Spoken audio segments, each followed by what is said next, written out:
What's going on, everybody? Welcome back to the channel. Been a little over a week since we last talked some ball.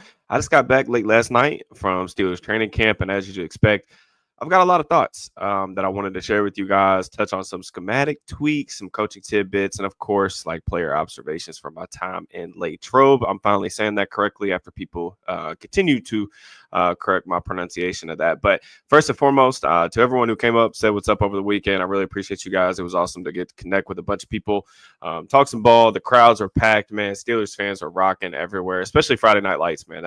That environment, I swear, it's unlike anything else that NFL teams have going on right now. But before we jump off here, if you guys could just make sure you like the video, sub to the channel, drop me a comment. All that stuff helps the algorithm and allows me to continue to make content for you guys. So, I did like a 30-minute yap session right before I left, just going over some of the different things that I was wanting to, see at training camp, wanting to hear. And, for the most part, was able to get answers on a lot of that stuff. I think the big thing that I was looking forward to seeing was just what the offense looked like structurally with between Arthur Smith, between Aaron Rodgers. What does that blend really look like? And I think it was the start of piecing some stuff together. I think they're definitely in the early stages of development and figuring out that plan. But just some of the things I noticed. One, DK Metcalf, player observation, very good player. He definitely looks the part. He's humongous. The dude was getting open pretty much pretty regularly, I would say. There were some missed opportunities left on the field, which we can talk about. But just I think the deployment of DK was certainly I think of note to me personally, because I'm used to seeing him in that Seattle offense just lined up as the, backside X when they go 3-by-1. He's on the ball, he's running fades, he's running slants, and that's pretty much it, right? Like that's the DK Metcalf route tree for the most part. And I think with Rodgers in town, like they do seem intent on moving him around the formation. Now, whether that's by plan or maybe by necessity, which we can kind of get into some of the receiver talk later in the video, I just thought it was interesting. There are times where he's at the foot of the stack. They're giving him some free releases. I saw him working out of the slot more than I probably did in Seattle, especially over the past couple of years.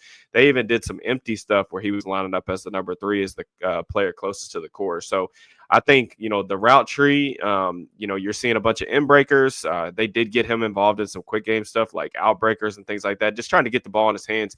And I just think in general, he definitely seems like he's the player on the offense right now that Rodgers has the best chemistry with, and he's definitely looking for him really at any opportunity he can. I mean, he saw by far the most targets of anyone on the offense with Rodgers. I think really that was indicative of, I think it was Friday Night Lights. There was a bad snap. One of the Rodgers best plays of the 3 days that I saw there. There was a bad snap. He was in shotgun. It looks like he was giving some sort of hand signal or some alert to the receivers on the left side of the field. Snap was to his right. He snagged the ball with one hand and then flicked it right out there to DK, who was ready for it. So it was just, I think the chemistry is still a work in progress, but he's going to get a ton of targets, man. And I think the deployment of him being, I said this when they signed him and traded, obviously, the draft pick to acquire him, is the Steelers were making a bet that DK was going to be a more expansive, more well-rounded player in Pittsburgh. And there was another level for him to take his game to than what we saw in Seattle, just with how hefty the compensation was. And I'm really anxious to see if that's the case. So the other things I noted were not as much like zone and boot stuff, like Arthur Smith, obviously with the wide zone. They're still running a ton of that. I didn't see Rodgers do as much like bootleg stuff as I was kind of wanting to see, mainly just for mobility purposes.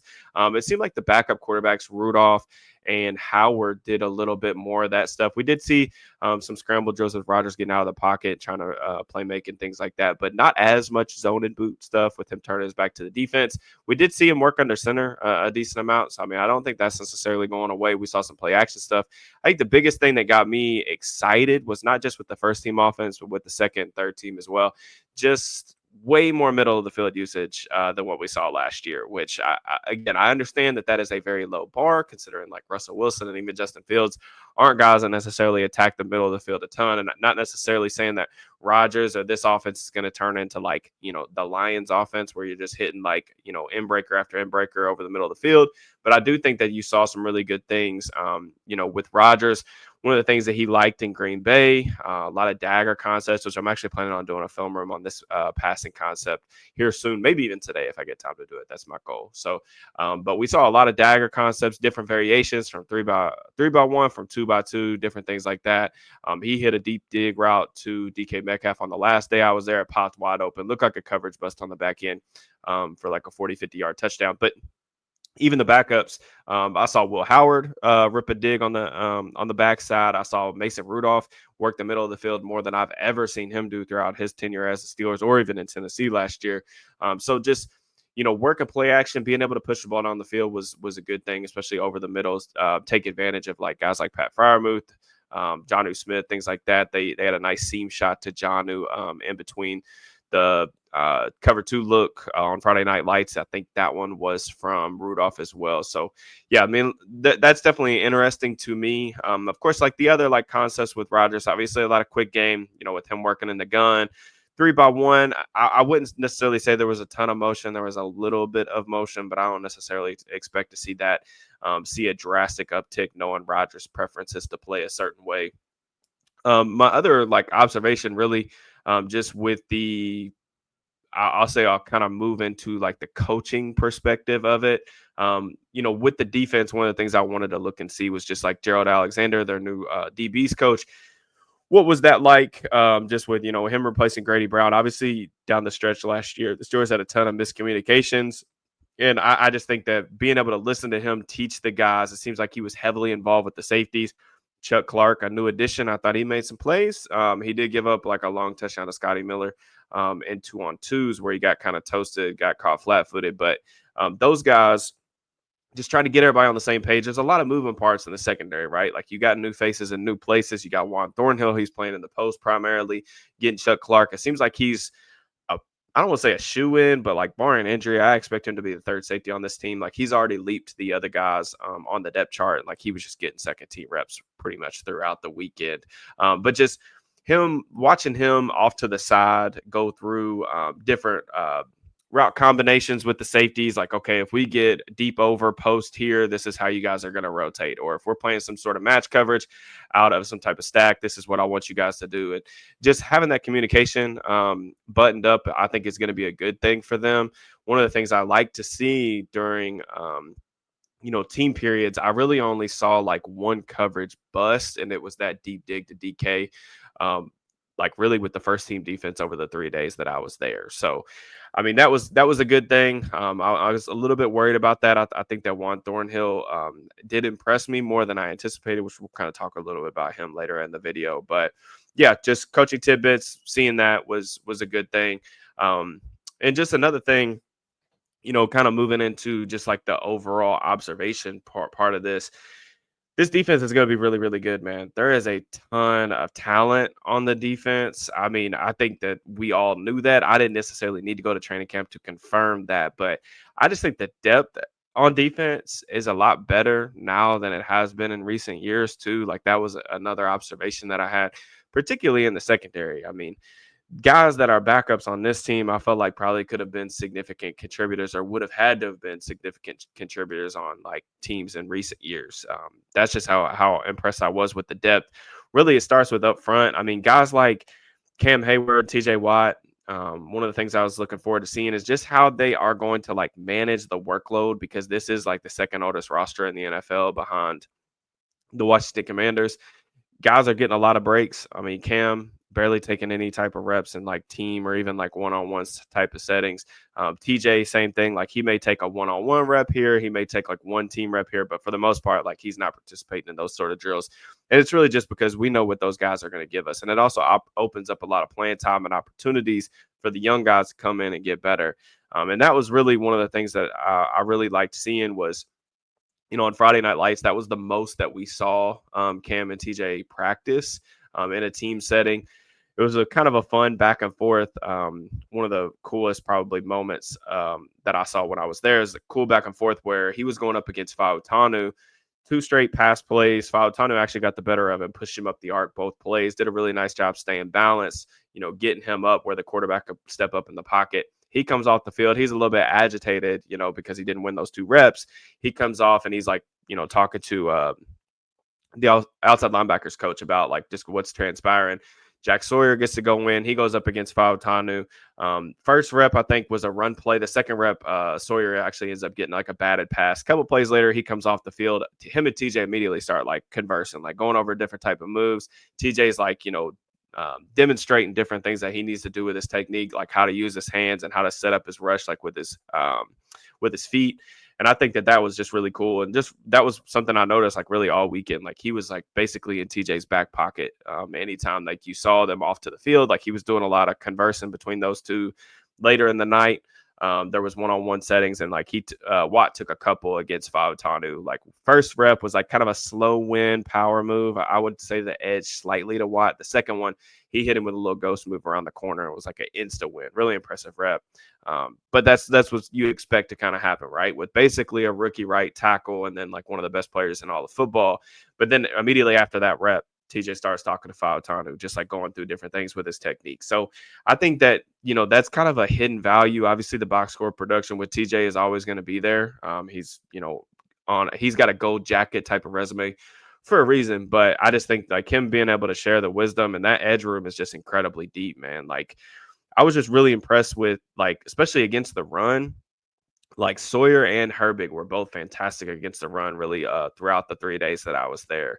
Those guys were able to set the edge. You saw them running down plays from behind, like just making plays in the backfield, tackles for loss and things like that. So I was really impressed with that. And then like even the backup defensive lineman, like especially like Wye is, dude, he is an absolute unit. I don't know that I've ever seen a player in person like look like he does. I still think it's kind of strange that they're playing him as like mostly defensive end and not nose tackle.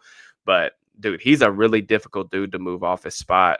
He had a couple really nice plays where he was holding a double team, and I think that one of the things with this, like the depth along the defensive line, like what it's going to allow the Steelers to do is obviously keep Cam Hayward fresh, hopefully. But in talking, we got to talk with Patrick Queen after practice on Sunday.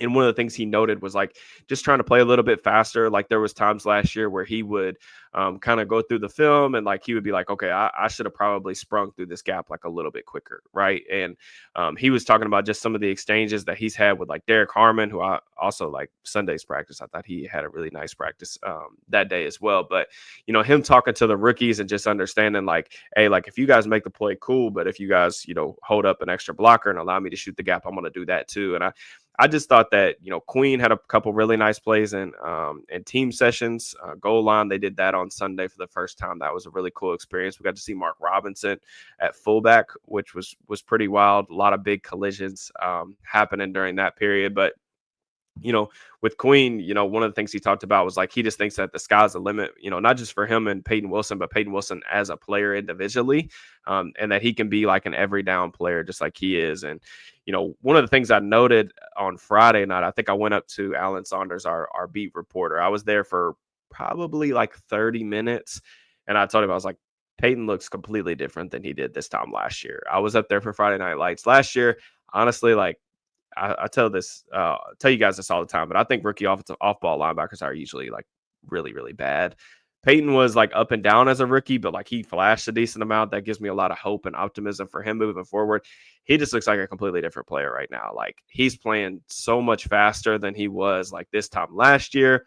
He's talking so much trash. I don't know if he's getting that from the secondary, who like that secondary talks like probably more trash than anybody I've ever seen in my life at a football practice. But I mean, he just looks a lot more physical, a lot more willing to like come down and play faster. I just thought that the off-ball linebackers, Queen and Wilson, were both playing downhill faster in this practice setting than probably they did for the majority of last year, which I think will be really good for their run defense. So, the secondary, seeing Jalen Ramsey in a Steelers uniform is going to be like really, really surreal. He still has the springs. That was one of the things I wanted to look at, was just what him and Slade looked like athletically. Ramsey, man, he's still got the closing burst. Like it's pretty crazy the way that he's moving right now. I thought that he was excellent. Very few targets in his direction. They tried to throw at him a couple times with like Jonnu out of 13 personnel, where he like kind of flooded his side and just nothing doing. Like those guys were not really a challenge for him. And then with Slay, I thought that he was like a huge winner of camp, at least the 3 days that I was there. He looks fantastic. I think there was a couple reps. Friday Night Lights, 7 shots. They had DK running a little whip route and a condensed split near the end zone, and he kind of slipped a little bit coming out of his break. But I actually think that Slay was going to make the pass breakup regardless. And then 2 plays later, they ran a snag concept. They had Fryermuth running a 7 to the back pylon, and Slay, like, the ball was placed up top shelf. Pretty good throw, honestly. And he went up and like played through the hands and knocked it down. So it was a really nice play from him. And then he had another rep. I think it was one-on-ones that same night where it was him and Roman Wilson. He's in press coverage, and Roman's trying to run a hitch route on him, and he does an excellent job like mirroring him. He's got his eyes down on the hip, good eye discipline, and then comes back and like breaks up the play. So even like tackling, you get to see a lot of live tackling at Steelers camp, which you probably aren't used to seeing in like other, camp practices around the league.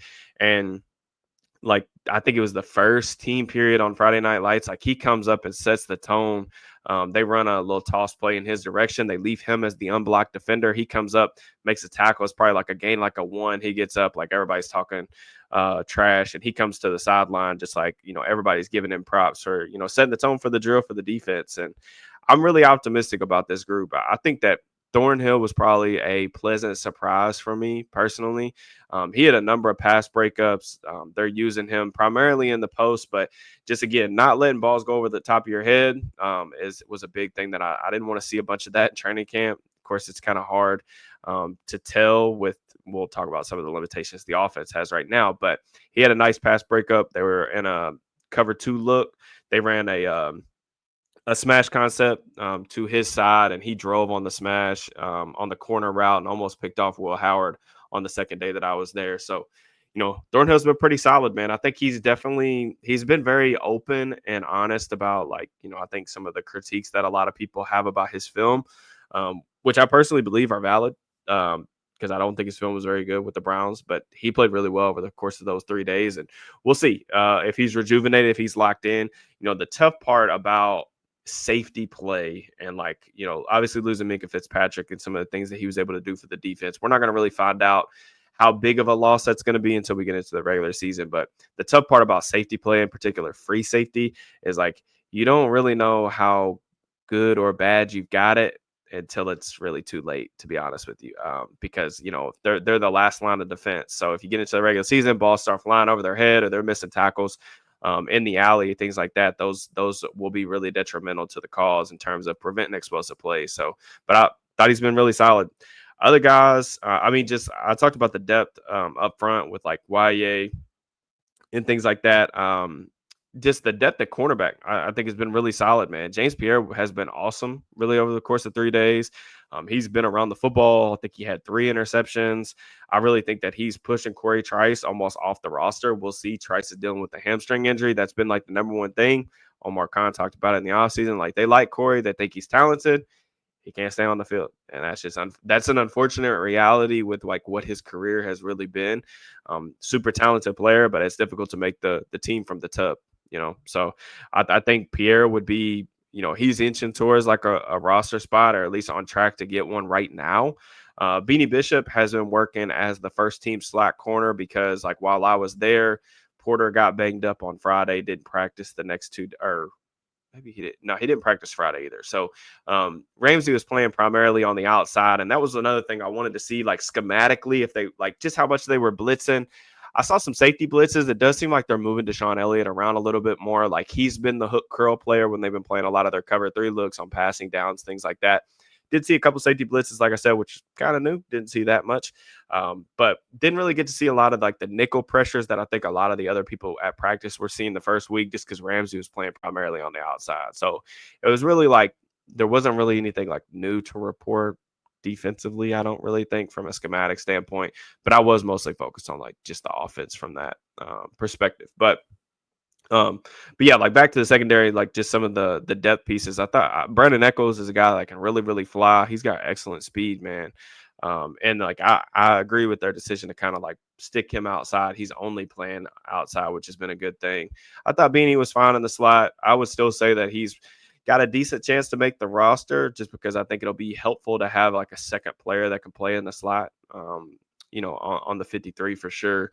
And then just other guys too. I mentioned James Pierre, but just the depth up and down the roster has been really impressive. Like the backup safeties, Castro had an excellent day on Sunday. He had a one-handed interception off Will Howard that I thought was really nice. And then Quindell Johnson, my guy from Michigan, he was like my sleeper that I put on my 53-man roster projection. I don't know if he's going to make that now because that was before they added Chuck Clark, but he was a guy at Memphis that moved around a lot, played in the box, played in the post, even got some slot stuff. And he was a playmaker, and like he had back-to-back interceptions in one-on-ones. Really nice route. He was covering Connor Hayward, tried to hit him with a little double move, and he was able to undercut it for an interception. So, yeah, I mean, I definitely think that was notable. He's somebody that I would kind of maybe pick right now for a practice squad spot. So I think that's pretty much like everything on the defense.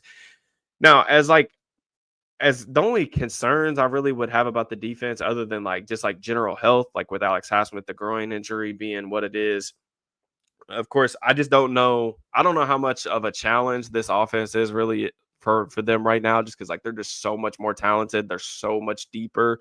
I do think that Cole Holcomb's health was one of the things I kind of had a bullet point behind. Like he is taking part in like live practices. Kind of struggled a little bit in coverage, in my opinion.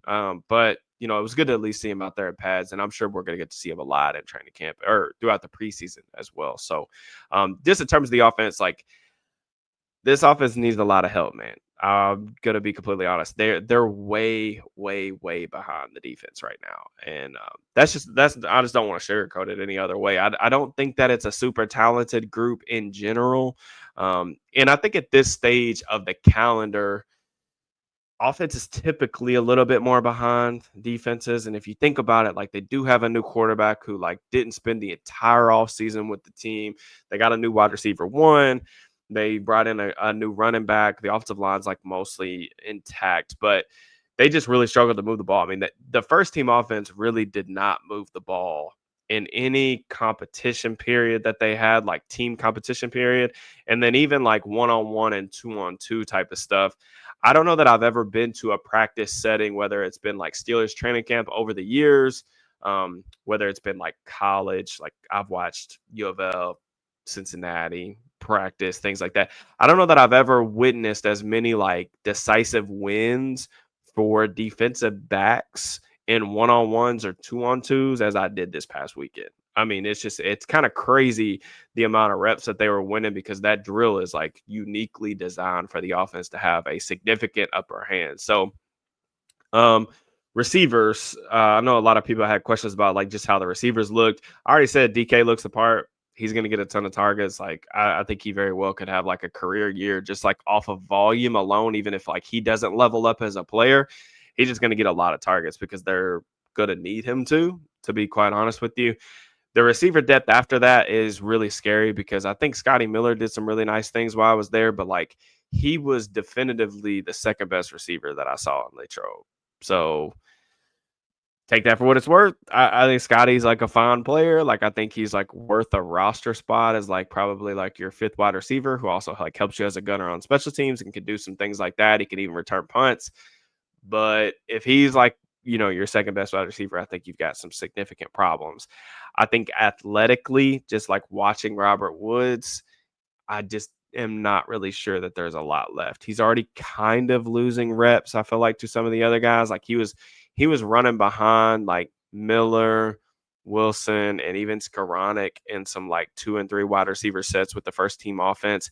I thought he looked really rough on Friday. Like he had a false start, he dropped a punt, dropped a pass, and then just in general, like when you watch him in like the one-on-one, two-on-twos, like he just doesn't have any type of like explosiveness out of his breaks anymore, and that's really sad because as someone like a lot of you guys do not remember this, but when I first started kind of putting my thoughts out on like the Steelers and the NFL draft on Twitter over a decade ago. One of the first draft classes where I actually like was studying prospects was Robert Woods draft. And like, I loved Robert Woods. And it was one of the reasons why I loved Amon-Ra St. Brown coming out, because I saw a lot of similarities. And I was really hopeful that he was going to at least be able to give them something like in the blocking game where you could get him on the field in 12 personnel and just have like just enough in and out wiggle to where he can help you in the passing game. And I just don't think it's there anymore, unfortunately. And then kind of like moving to Roman Wilson, like I don't really I just don't really see there wasn't a lot of like involvement for him in the team periods. Like some of his catches that he had were like underneath against zone coverage. I didn't really see him make a ton of mistakes. I didn't really see him like getting open and like doing anything like super impressive either. Like when the ball was coming his way, there was like a couple of times where he got pushed out of bounds. He tried to run like a little wheel route on Deshaun Elliott, just didn't sell like the route well enough and wasn't able to get on top. Elliott broke it up 2-on-2s yesterday. So yeah, I mean it's like you watch him in one-on-ones, like he's still taking a lot of steps to get out of his breaks. And I was kind of hopeful that that would, like he talked about that being something that he was working on throughout the offseason. He's getting most of his work on the outside. He did take some slot reps. No Calvin Austin over the past several days. Calvin's got an injury. I think we'll see how long he's going to be out. I think it's going to be a little bit though. But yeah, I mean, even with Calvin in the fold, they need to make a move for a receiver. I mean, I don't necessarily think that that's like earth-shattering news. Most of you guys would probably, I would hope, would agree with that sentiment, but they need another receiver really, really bad. So whether it's on the trade market, I'm assuming that they'll continue to like field calls and try to see what they can get. They may not be able to get a helpful guy, so we'll see. But I am significantly concerned about the receiver room, and I was hoping that I would be a little bit more optimistic after coming back from camp, but I'm just not. I don't know if Roman's ready for more responsibility. And Calvin's a nice player. I think he's definitely a nice complimentary piece, but it's just a lot to put on a guy that at that size with some of his limitations. As far as the offensive line goes too, they weren't able to really run the ball really at all. I think I've seen a lot on social media that people are putting out that like Jalen Warren's had a really slow start to camp. A lot of people have tweeted me like I haven't heard anything about Jalen. My only observation with Jalen is like he probably struggled more in like backs on backers on the first day than I would have anticipated. And then just in general, haven't seen him do a lot in like the team period stuff, even with or without pads. But I think a lot of that really has to do with the fact that the offensive line just like was getting blown back. The defensive line was like very clearly like, especially like the first and second team defensive line was just owning the line of scrimmage, resetting the line of scrimmage consistently. Broderick, I think everybody knows, like had his struggles, like was a little bit banged up on Friday, didn't have a very good practice. I thought yesterday was better.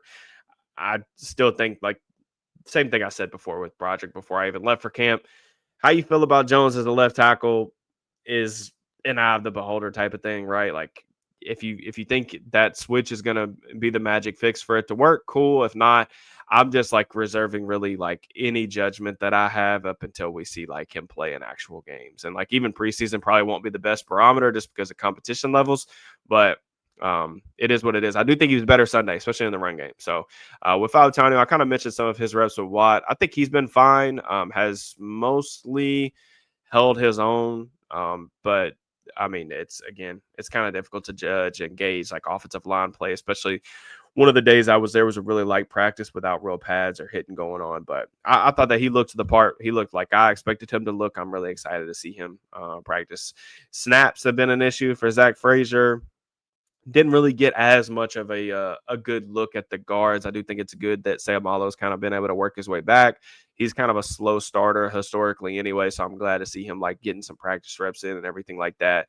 McCormick, again, didn't pay as much of attention to the interior of the offensive line, was just super fixated on the tackles. But I feel better about Fautanu than I do Jones right now for obvious reasons, but I felt that way going into camp. We'll see what it looks like in preseason. And then just with Caleb was a guy that I really wanted to see in backs on backers. Got him on Friday. He lost the first couple reps to Malik Harrison. Ended up bouncing back. His last rep was a really good one. He has a problem right now in pass protection. I think that the physicality has taken a tick up, but he's still lunging too much and dropping his head in pass pro. Like you can't hit what you can't see. And that's kind of an issue. He did have a really nice blitz pickup in 7 shots. I did want to make note of that. I think it was Saturday or Sunday. But like I said, going back, the last rep with Malik Harrison was good. He actually ended up like him and Harrison ended up getting a little scuffle. Both parties got sides, offense, defense got involved, and then Tomlin, being the instigator that he is, he put him up against Mark Robinson after that, and I thought Johnson won both the reps. So I think that that was pretty cool for him to see him, take a step forward. I wouldn't necessarily say that he won the drill, but he was definitely a it was a step in the right direction. I'll say that. Speaking of winning the drill, though, Darnell Washington was probably the best thing that I saw from camp um, while I was there. I mean, dude, he is. Oh my gosh, I don't even know how to describe like how large of a human he is. He has to be over 300 pounds right now, and it's not even that it's like bad weight necessarily. He is just like a behemoth of a man. In pass pro, like backs on backwards, he was excellent, man. Like seeing that dude like move his feet, it does like it almost looks like it's an offensive tackle out there. Like he was hanging with some edge rushers. I thought the most notable rep that he had, a decisive win against Alex Highsmith. Highsmith tried to get him with a little inside spin, kind of like his signature counter, and then Washington did an excellent job just moving his feet, mirroring. He latched on, drove Highsmith like 2-3 yards backwards as he's like going back to the huddle. Somebody on the sideline like shouted out. He was like, "Not bad for an offensive tackle." He's like, "You guys are gonna have to pay me like one." So I don't think a position switch is definitely coming, but it is going to be nice to have some of the things that you can do in your protections with a guy like Washington who can legitimately hold up on the edge against edge rushers. I just don't.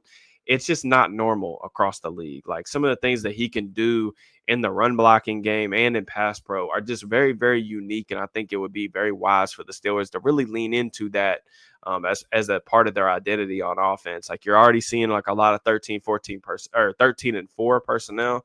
We saw him catch a goal line fade. I think that Steelers fans would be really excited to see that. He went up and Moss Miles Killebrew on the goal line out of that 4 tight end personnel. That was on the last day that I was there.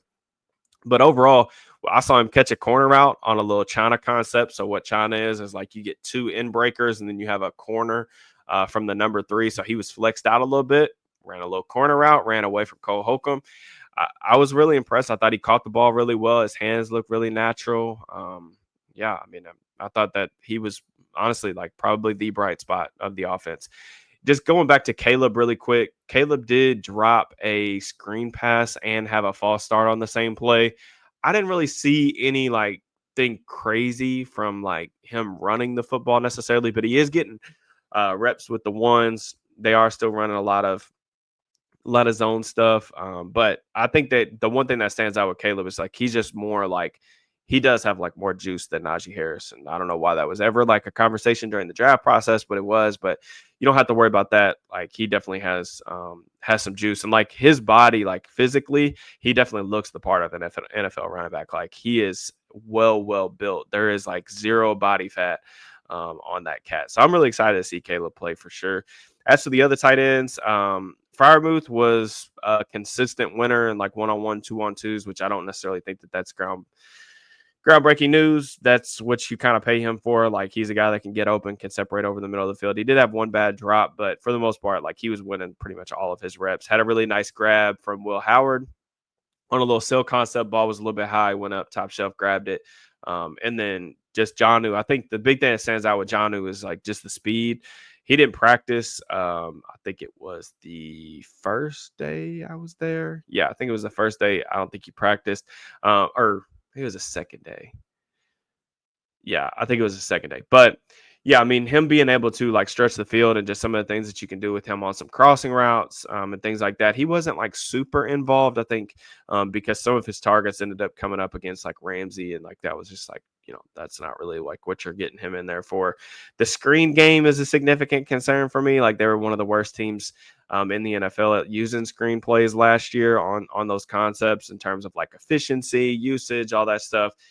It's just I don't know. I really don't know. I think that I saw a quote, or I was listening to something the other day. I think it was from the Athletic, and the guys over there at the Athletic Football Show were talking about how the infrastructure of your screen game and how like well buttoned up that is an indicator of how organized and sophisticated like your offense in general is. And I do kind of feel that way right now. It's like very discombobulated, I feel like, when watching the Steelers offense. And I felt like that obviously over the past several years because they've struggled in that regard. But want to see that get going, want to see like more creativity and just more effectiveness overall. And now to the quarterbacks. I wasn't like intentionally saving this for last, but I know everybody's going to ask me about like Aaron Rodgers. I've talked about this a number of different times. I just think evaluating quarterback performance in this type of setting where they can't get hit. I know other people disagree with me. I just think it's like pretty much meaningless. I would say about Rodgers, don't really have any concerns about the arm. I didn't really see a ton of like wow throws. Like he definitely gets the ball out quickly. I will say in talking to like some of the other players, like Scotty Miller and some of the players that we were able to interview over the last 3 days, the big thing that you're hearing from a lot of them is like just details. Like you have to be like, if it says like on your third step, you're supposed to break this way, you're supposed to break this way. If you don't get your head around on time, the ball is either not going your way and he's not going to want to throw you the ball, period, or it's going to hit you in the face mask. And I think that that detailed type approach is going to be good for this offense to provide some stability. I hope.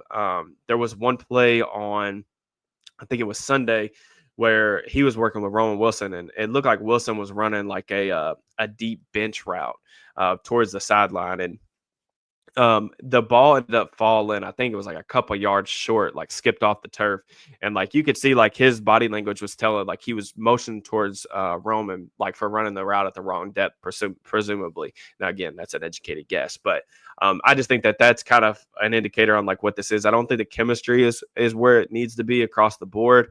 I will say that like people are gonna ask like, well, how was he moving? How's the arm look? Again, I don't really have like too much concerns about like the arm strength. I just think that that's what the film last year showed. I think the arm is still good enough. I think the mobility is going to be an issue. I think he looks like a 41-year-old moving. I don't think it's necessarily like 2020, was it 2021 like Ben levels. But he just doesn't move very well right now. So it's going to be very important to keep him upright from a pass protection standpoint. But he wants to get the ball out quick. I didn't think necessarily there were a ton of like wow throws. He didn't make a ton of mistakes there either. Didn't push the ball down the field. I just think it was notable. Like it kind of speaks to the lack of separation on the back end and just some of the struggles that they had moving the ball in any of the competition periods. In these type of settings, you don't want to see a lot of scramble drills because again, it's kind of pointless. Like you can't blow the drill dead necessarily, but like you don't want to work that all the time. And like the amount of scramble drills that we saw in like one-on-one, two-on-two team type of setting, 7 shots was just indicative of them not being able to find answers in the passing game. So that's just kind of what I thought. I thought Mason looked pretty solid. I think that Mason looks exactly like how you would expect your backup quarterback to look going up against the backup defense. He's like one of those guys I think you could trust to like throw in there and he's going to like hold it down. I think he's taken to the offense a little bit better than I expected, mainly just because of what I mentioned early in the video to start with them using the middle of the field and things like that. In terms of Will Howard, I know he's got a lot of buzz. I thought that Howard, a couple of things that I've liked is seems really confident. Definitely like the dude is like always smiling. I've said that on multiple like podcasts that I've been on. He just seems like he's having the time of his life and he's taking advantage of this opportunity.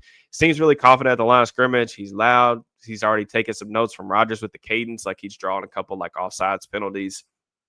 And then you'll see him at the line of scrimmage, like making checks, alerts, change the play call, run, pass, left, right, things like that.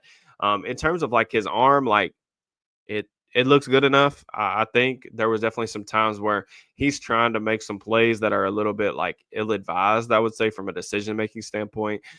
Couple turnover worthy plays, but he's also like made some plays with his arm. I mentioned that like deep dig route that he hit was really nice. He's had a couple really nice like touch throws too. That I've really been impressed with. I think that was one of the things I liked most about his Ohio State tape was just, the intermediate touch throws and being able to get the ball and like layer it like over the top. I thought that was really a big strength of his coming out. He also had a nice play where they were in team period. They had a little zone run and, he kept the ball and you don't want to see quarterbacks running the ball a lot, but like it was one of those situations where the edge crashed down and nobody was accounting for him. He took off, got like 25 yards before he was tapped out. I do think that he's a good enough athlete, especially in a straight line, to where like he gives you that ability to kind of hold a defender in the box, which is kind of what you need in today's NFL if you're not going to RPO a bunch. But speaking of RPOs, didn't see as many RPOs as I probably thought that I would. So that's just something that I'm going to be monitoring kind of going forward.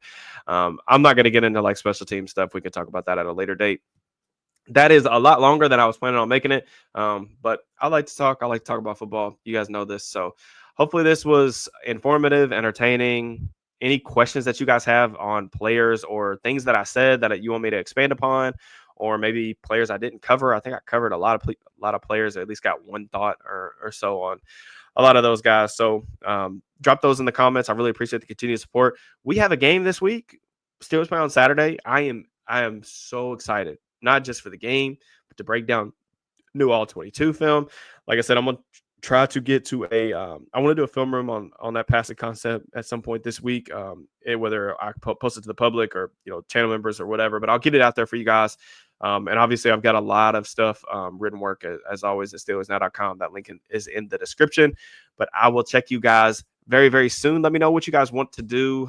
Still trying to iron out the schedule on what the content is going to look like this season. If we want to still do the previews, the recaps, what all you guys want to see, the film rooms, you guys let me know in the comments, and I'll check you guys soon. Peace and love.